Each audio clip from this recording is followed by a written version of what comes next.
Hello guys, welcome to our YouTube channel Aksharamruta. ಇಂದಿನ ಈ ಸಂಚಿಕೆಯಲ್ಲಿ ಸೆಕ್ಸ್ ಡಿಟರ್ಮಿನೇಷನ್ ಇನ್ ಹ್ಯೂಮನ್ಸ್, ಮನುಷ್ಯರಲ್ಲಿ ಲಿಂಗವನ್ನು ಹೇಗೆ ನಿರ್ಧರಿಸಲಾಗುವುದು ಹಾಗೂ ಹೆಣ್ಣು ಮಗುವಿನ ಜನನಕ್ಕೆ ತಾಯಿಯ ದೂಷಣೆ ಎಷ್ಟು ಸರಿ, ಹೆಣ್ಣು ಹುಟ್ಟಿತೆಂದು ತಾಯಿಯನ್ನು ಹಳೆಯುವುದು ಅಥವಾ ಜರೆಯುವುದು ಎಷ್ಟರ ಮಟ್ಟಿಗೆ ಸರಿ ಎನ್ನುವುದರ ವೈಜ್ಞಾನಿಕ ಹಿನ್ನೆಲೆಯನ್ನು ಈ ವಿಡಿಯೋದಲ್ಲಿ ನಾವು ಡಿಸ್ಕಸ್ ಮಾಡೋಣ. ಪ್ರತಿಯೊಂದು ಜೀವಿಯು ಜೀವಕೋಶಗಳಿಂದ ಸೆಲ್ಗಳಿಂದ ಮಾಡಲ್ಪಟ್ಟಿದೆ. ಹಾಗಾಗಿ ಸೆಲ್ಲನ್ನು structural and functional unit of living organism ಎಂದು ಕರೆಯಲಾಗುವುದು. ಹ್ಯೂಮನ್ ಬೀಯಿಂಗ್ಸ್ ಆರ್ ಮಲ್ಟಿಸೆಲ್ಯುಲಾರ್, ಅಂದರೆ ಒಂದಕ್ಕಿಂತ ಹೆಚ್ಚು ಮಿಲಿಯನ್ಸ್ ಆಫ್ ಸೆಲ್ಗಳಿಂದ ಮಾಡಲ್ಪಟ್ಟಿದ್ದು, ಒಂದೇ ರೀತಿಯ ಕೆಲಸವನ್ನು ಮಾಡುವ ವಿವಿಧ ಸೆಲ್ಗಳು ಒಂದೆಡೆ ಸೇರಿ ಟಿಶ್ಯೂ ಅಥವಾ ಅಂಗಾಂಶ ಆಗಿ, ವಿವಿಧ ಟಿಶ್ಯೂಗಳು ಒಂದೆಡೆ ಸೇರಿ ಆರ್ಗನ್ ಅಥವಾ ಅಂಗ ಆಗಿ, ಒಂದೇ ತೆರನಾದ ವ್ಯವಸ್ಥೆಯಲ್ಲಿ ಕೆಲಸ ನಿರ್ವಹಿಸುವ ಅಂಗಗಳು ಆರ್ಗನ್ಗಳು ಸೇರಿ ಆರ್ಗನ್ ಸಿಸ್ಟಮ್ ಆಗಿ, ಅಂದರೆ respiratory system, digestive system, excretory system, muscular system, skeletal system, nervous system, circulatory system etcetera.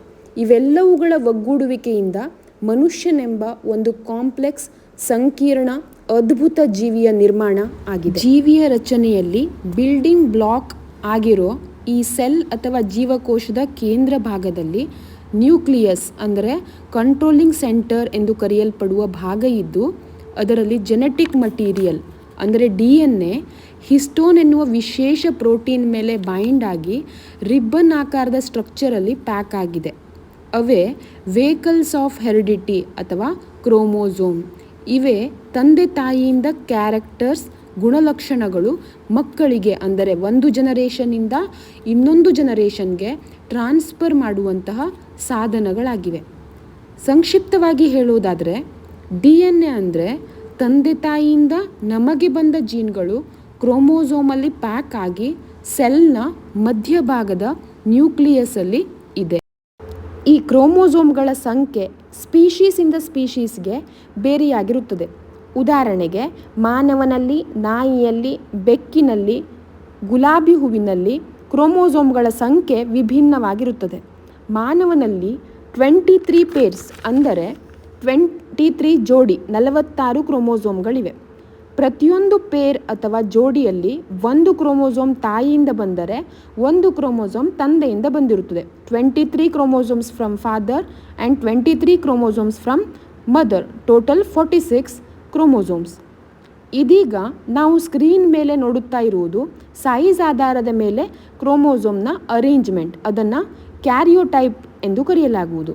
ಈ 23 ಜೋಡಿಗಳಲ್ಲಿ ಮೊದಲ 22 ಜೋಡಿಗಳನ್ನು ಆಟೋಸೋಮ್ಸ್ ಅಥವಾ ಬಾಡಿ ಕ್ರೋಮೋಸೋಮ್ಸ್, ಅಂದರೆ ಜೀವಿಯ ಗುಣಲಕ್ಷಣಗಳನ್ನು, ಉದಾಹರಣೆಗೆ ಹೈಟ್, ಕಲರ್ ಮೇಲೆ ಪ್ರಭಾವ ಬೀರುವ ಕ್ರೋಮೋಸೋಮ್ಗಳನ್ನು ಆಟೋಸೋಮ್ಸ್ ಅಥವಾ ಬಾಡಿ ಕ್ರೋಮೋಸೋಮ್ಸ್ ಎಂದು ಕರೆಯಲಾಗುವುದು. ಇನ್ನು ಕೊನೆಯ ಒಂದು ಜೋಡಿಯನ್ನು ಆಲೋಸೋಮ್ ಅಥವಾ ಸೆಕ್ಸ್ ಕ್ರೋಮೋಸೋಮ್ ಎಂದು ಕರೆಯುತ್ತಿದ್ದು, ಅದು ಜೀವಿಯ ಸೆಕ್ಸ್ ಅಥವಾ ಲಿಂಗವನ್ನು ನಿರ್ಧರಿಸುವ ಕ್ರೋಮೋಸೋಮ್ ಆಗಿದೆ. ಕೊನೆಯ ಒಂದು ಪೇರ್ ಅಥವಾ ಆಲೋಸೋಮನ್ನು ಆಧರಿಸಿ ಆ ಒಂದು ಜೀವಿಯ ಸೆಕ್ಸನ್ನು ನಿರ್ಧರಿಸಲಾಗುವುದು. 2 ರೀತಿಯ ಸೆಕ್ಸ್ ಕ್ರೋಮೋಸೋಮ್ಗಳಿವೆ, ಒಂದು X ಆ್ಯಂಡ್ ಇನ್ನೊಂದು Y. ಮೇಲ್ ಅಥವಾ ಪುರುಷರಲ್ಲಿ XY 23 ಅಥವಾ ಕೊನೆಯ ಪೇರ್ ಆಗಿದ್ದರೆ, ಫಿಮೇಲಲ್ಲಿ XX 23ನೆಯ ಅಥವಾ ಕೊನೆಯ ಪೇರ್ ಆಗಿರುತ್ತದೆ. ಮೇಲ್ ಅಲ್ಲಿ 2 ಸೆಕ್ಸ್ ಕ್ರೋಮೋಸೋಮ್ಗಳು ಬೇರೆ ಬೇರೆ ಥರದಾಗಿರುತ್ತವೆ. ಉದಾಹರಣೆಗೆ, ಒಂದು X ಆಗಿದ್ದರೆ ಇನ್ನೊಂದು Y ಆಗಿರುತ್ತದೆ. ಆದರೆ ಮಹಿಳೆಯರಲ್ಲಿ 2 ಒಂದೇ ತೆರನಾದ ಸೆಕ್ಸ್ ಕ್ರೋಮೋಸೋಮ್ಗಳಿರುತ್ತವೆ, ಅಂದರೆ XX ಕ್ರೋಮೋಸೋಮ್ಗಳಾಗಿರುತ್ತವೆ. 2 X ಕ್ರೋಮೋಸೋಮ್ಗಳೇ ಆಗಿರುತ್ತವೆ. So XY male, XX female. Sex determining chromosomes are called as allosomes that determines the sex of the individual. ಒಂದು ಜೀವಿ ಪ್ರಬುದ್ಧಾವಸ್ಥೆಗೆ ಬಂದಾಗ, ಪ್ರೌಢಾವಸ್ಥೆಗೆ ಬಂದಾಗ ಅಥವಾ ಪ್ಯೂಬರಿಟಿ ಟೈಮಲ್ಲಿ ಗೆಮೆಟ್ಸನ್ನು ಪ್ರೊಡ್ಯೂಸ್ ಮಾಡುತ್ತೆ. Gametes also called sex cells or reproductive cells that carry half the genetic information to create a new organism, ಅಂದರೆ ಲಿಂಗಾಣುಗಳನ್ನು ಪ್ರೊಡ್ಯೂಸ್ ಮಾಡ್ತಾರೆ. Male gamete sperm and female gamete egg. ಹಾಗೂ 2 ಗೆಮೆಟ್ಸ್ ಹಾಫ್ ಕ್ರೋಮೋಸೋಮನ್ನು ಹೊಂದಿರುತ್ತವೆ. ಅಂದರೆ 46 ಕ್ರೋಮೋಸೋಮ್ಗಳ ಬದಲಾಗಿ ಅರ್ಧದಷ್ಟು 23 ಕ್ರೋಮೋಸೋಮ್ಗಳನ್ನು ಈ ಗೆಮೆಟ್ಸ್ಗಳು ಹೊಂದಿರುತ್ತವೆ. 23 ಪೇರ್ಸ್ನ ಒಂದೊಂದು ಕ್ರೋಮೋಸೋಮ್ಸ್ ಅಂದರೆ 22 ಆಟೋಸೋಮ್ಸ್ ಮತ್ತು 1 ಆಲೋಸೋಮ್, ಟೋಟಲ್ 23 ಕ್ರೋಮೋಸೋಮ್ಗಳನ್ನು ಈ 2 ಗೆಮೆಟ್ಸ್ಗಳು ಸ್ಪರ್ಮ್ ಮತ್ತು ಎಗ್ ಹೊಂದಿರುತ್ತವೆ. ಈಗ ನಾವು ಕನ್ಫ್ಯೂಷನನ್ನು ಕಡಿಮೆ ಮಾಡಲು ಬಾಡಿ ಕ್ರೋಮೋಸೋಮ್ಸ್ ಅಥವಾ ಆಟೋಸೋಮನ್ನು ಬಿಟ್ಟು ಸೆಕ್ಸ್ ಕ್ರೋಮೋಸೋಮ್ ಅಥವಾ ಆಲೋಸೋಮ್ಸನ್ನು ಅಷ್ಟೇ ನೋಡೋಣ. 2 ಸೆಕ್ಸ್ ಕ್ರೋಮೋಸೋಮ್ ಒಂದು ಜೀವಿಯ ಸೆಲ್ಲಲ್ಲಿ ಇರುತ್ತದೆ. ಅಂದರೆ 2 allosomes either XX or XY. ಫಿಮೇಲ್ಸಲ್ಲಿ 2 X, ಮೇಲಲ್ಲಿ 1 X 1 Y. ಅವು ಪ್ರೊಡ್ಯೂಸ್ ಮಾಡೋ ಗೆಮೆಟ್ ಅಲ್ಲಿ ಅರ್ಧದಷ್ಟು ಸೆಕ್ಸ್ ಕ್ರೋಮೋಸೋಮ್ ಅಂದರೆ 2ರ ಅರ್ಧ 1.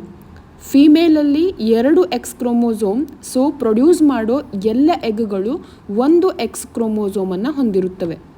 ಮೇಲಲ್ಲಿ 1 X 1 Y ಕ್ರೋಮೋಸೋಮ್, ಸೊ 2 ತೆರನಾದ ಗೆಮೆಟ್ಸ್ ಪ್ರೊಡ್ಯೂಸ್ ಮಾಡುತ್ತಾರೆ.